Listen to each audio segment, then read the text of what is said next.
how to become the best versions of yourself. Because manhood is exceptionally hard and life is hard. But how you shape yourself will determine how hard it is for you and how miserable it will be. I want everybody here who's watching this, I consider this a matter of social responsibility. I want you to pull up a chair and eliminate all the distractions, because I'm going to speak to each and every one of you as if you were my son or a student or someone I'm trying to mentor. I'm going to imagine that all of you know nothing, and we're talking from the complete ground up. I've said this many times in many different iterations on different podcasts, but I want to repeat it again. As a man, there is no easy life. If you're looking for an easy life, you should have been a girl. You made a mistake. Yep. Your life is not about being easy. Your life is not about being happy. Your life is always going to be difficult. All of the pain you feel, all of the sadness you feel, you're supposed to feel as a man, and you have two effective binary choices. You either go through the suffering and go through the trauma and go through the hardship it takes to be a man of value, or you suffer eternity as a nobody. And being invisible, I would argue, is almost worse. You can have a very stress-free life if you work in Starbucks. You don't care about the Starbucks once you clock off. You're not at work at the time. You go home, you play video games, and you exist until you die. That's stress-free, but you have to suffer being a nobody. Alternatively, you can go out there into the world, try and implement your mark on the world, work hard, try to get rich, more money, more problems.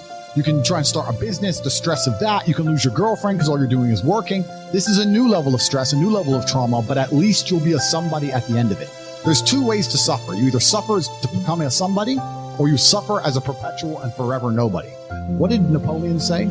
He said, glory is fleeting, but obscurity is forever. Absolutely. Glory is fleeting, but obscurity is forever. And when he says fleeting, that's a really good point, because everything in life is rented, especially your glory as a man. When you have a good body, it is not a good body as complete. It's not finished. You haven't completed the task. You have rented that good physical condition. You must train every day to retain it. So everything is rented. Your body, you don't just get a good body and you're done. You still have to go to the gym every day to maintain that good body. You don't just get a hot girl and it's done. You still have to work hard for her to always love you and respect you. You don't just start a business and now you're rich. No, you have to start a business and work on that business every day. If you take your eye off the business, it will fail. Everything in life is rented. So when he says glory is fleeting, he's also absolutely not correct, because glory is fleeting and you have to constantly and endlessly work for it and make sure that you never stop. Otherwise it will be taken from you. But obscurity is forever. If you never make a mark on the world, then you effectively never existed. Yeah. And when you're gone, nobody will care. The reason our Father is discussed at length is because of who me and Tristan are, and the reason we will be discussed forever is because of who our sons will become.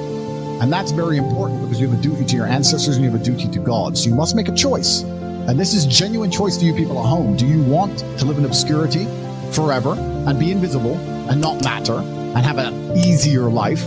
I would argue that it's not easier, because in your heart and in your soul, you're going to feel guilty knowing you could have been something you're not, and you have a duty to your ancestors and to God to be the best version of yourself.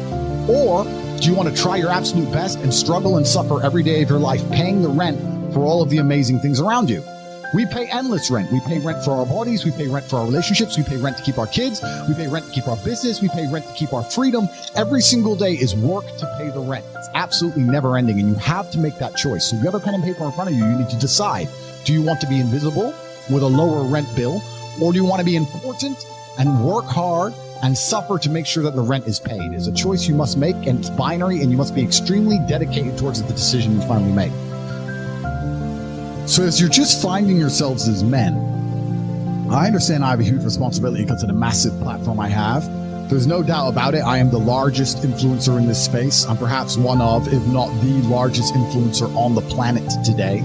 And I have a massive responsibility to try my best to improve the world and teach people important things. And it's very difficult, as most of you men are just finding yourselves, trying to figure out what and who you should be in a culture with little to no proper guidance.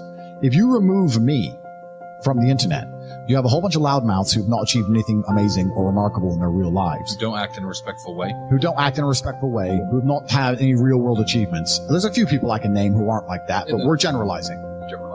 And then you have a largely matriarchal society and a matriarchal education system that you're beholden to. So who's teaching you to be a man? If you're fortunate enough to have a fantastic father, great. But if you don't, there are very little lessons, and there's basically no guidance out there explaining to you the self-accountability which is required to be a man.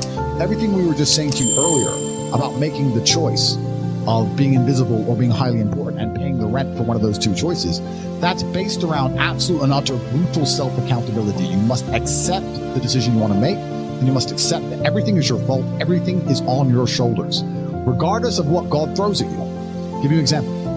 Me and you were in jail. Did we still have bills to pay? Did we still have mouths to feed? Absolutely. Did we still have a business to run? We're locked in a Romanian jail cell with no access to the outside world, and we still had responsibilities, and we were still absolutely and utterly accountable for those. We didn't sit and say, well, I'm in jail, so they don't matter. Let them take care of it. No, they do matter. We're men, and they must be handled, and we found a way to handle it regardless. Even though we believe we shouldn't have been in jail, even though it was unfair, even though it was a matrix attack, we still took absolute and utter self-accountability for the situation and all of our problems. We never skipped a beat. We never missed a single payment. We never let anyone starve. We handled absolutely everything from a jail cell. And you have to sit here and understand, most of you are in absolute freedom, not meeting your responsibilities. How are you going to meet your responsibilities if you become important enough to be locked in a jail? How are you going to meet your responsibilities when you're heartbroken? How are you going to meet your responsibilities if you lose all your money? And we're not talking just about our immediate family in a selfish way. I'm talking about my employees. I have over 300 plus employees, security guards who rely on their salary that they get from our company to feed their families, and that's their job. It's not their fault I was locked in jail. I'm the man who hired them. I have a responsibility to make sure everyone's salaries are paid, to make sure everyone's family is fine. There's a massive triangle, a massive pyramid built underneath men like us, of people who need to eat, and people who do us a service, and people who need their money in exchange. I couldn't just say, you know what, I'm in jail. They'll understand.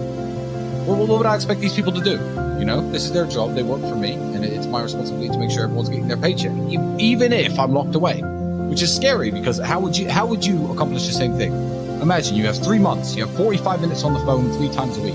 That's all you get for 3 months. Would you be able to make sure that everybody you care about and everybody who depends on you and all the people who depend on you from a business perspective, all the people who work with you, work for you, are fed, provided for, getting their salary, getting their paycheck? Could you do that? If not, keep working. Absolutely. Because we pulled it off. Absolutely. Just about, my friend. We got it done. And we're preparing ourselves for anything else that might happen in the future to make sure we can always get it done.